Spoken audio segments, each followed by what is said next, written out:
But at Fort Street here, we wanted to do more music, and the quartet members, several of us were being asked to appear with a group that had been newly formed, the Cantata Academy of Detroit.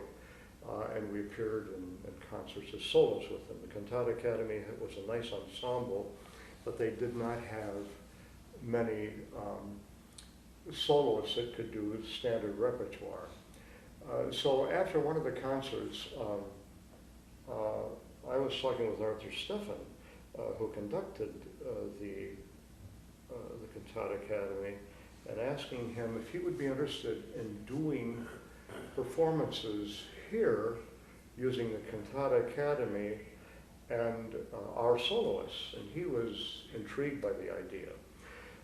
This is a wonderful acoustical setting, maybe one of the best in the city for the kind of thing we do. The sight lines are remarkable. Most churches of the size have huge columns that obstruct view and also impact on the acoustics. This is a marvelous, it's almost like a provincial Italian opera house in terms of design, the balcony encircling and so forth. Anyway, Arthur said he would like to do that, so we did a couple of concerts. Out of that then was born, Arthur was conducting the Detroit Women's Symphony, and he thought that we could put an orchestra together. So we're talking now about 1965, 66. The city was struggling. People were leaving, expressways had been completed, partially completed. At that time, Edsel Ford ended at 8 Mile Road. But as the expressways expanded, so did the exodus from the city. So more and more of what was a meager congregation to begin with was leaving the city. But we decided, I don't ramble on too long here, but I decided, Arthur and I decided that if we could put an orchestra together, we could do major oratorios in this space using our quartet. So Arthur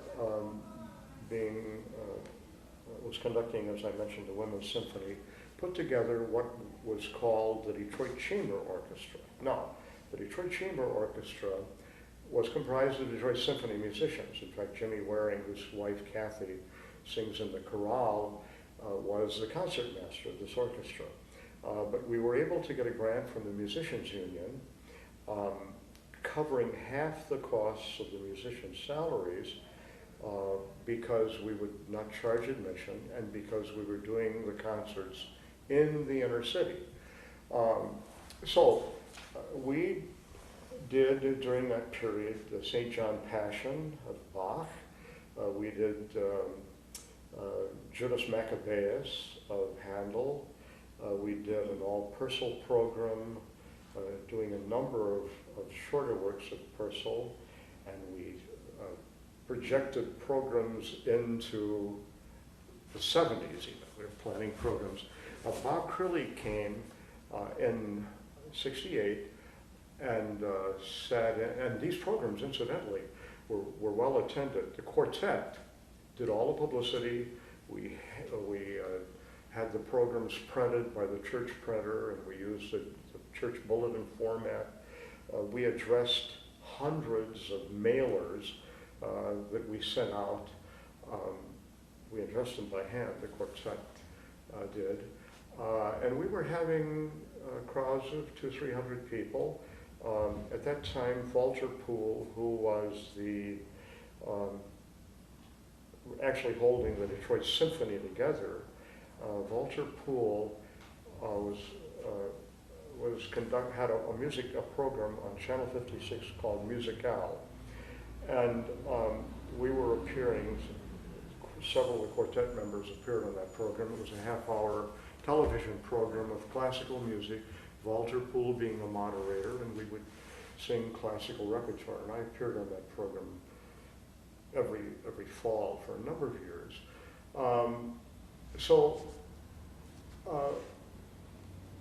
through that, we had connections at WDET, and I contacted people at WDET, told them about the program. In fact, some of the people, in fact, came to the programs. So they recorded these programs and then rebroadcast them over WDET.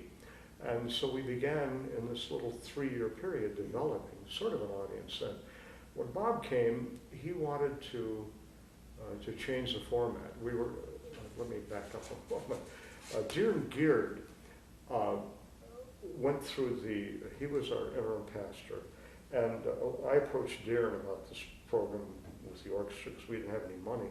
And he said, well, Dearn was also a veteran, and and we would do picnics, church picnics out at Boblo.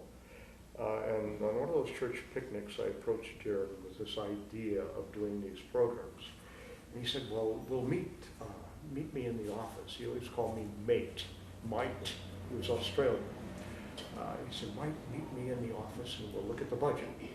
So he pulled out the big budget book and he said, you know, there's money here that's not being spent. That we could use. So he allocated, we had money from the Musicians Union for orchestra. And Dearn then was able to pull up a couple $1,000, I think, to pay for the rest of the orchestras. And that's how this concert series was born. But then the idea of continuing that as we began to have a choir, when we began to realize as this choir grew, we were asked to sing what was now becoming the chorale. I was asked to sing Messiah with the St. Clair Shores Symphony, and Imogene was the soprano, and Carol was the bass.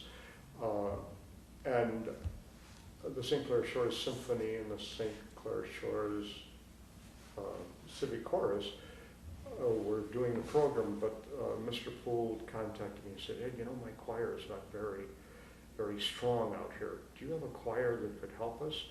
And I said, well, you know, we have our little chorale, we can combine forces. Well, we did. We combined forces. We, I think, had about 30 singers, ballooned what was a civic chorus into about 80 singers, and had a wonderful performance out there, and then we performed it here at Fort Street, Walter Poole conducting St. Clair Shores Symphony. Well, out of that was born then the idea of our doing Messiah, because the people in the choir told me that the St. Clair Shores Civic Orchestra, or Civic Choir, didn't really know the music well. We just did part one. So we decided to do a Messiah here. That was 1979. And I met with the session, kind of an ad hoc meeting, and we drew up a budget, and that was the beginning of a great adventure.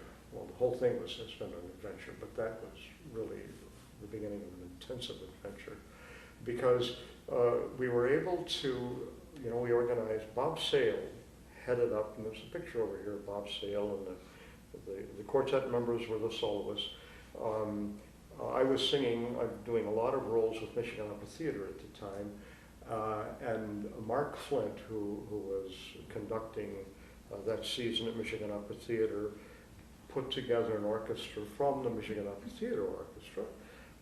Mark conducted it, Mark Flint conducted the Messiah. We used our soloists and our choir, and we sang from the soloists sang from the place they usually sang from, up above the stage area in front of the sanctuary, and the choir was on risers down on the stage area.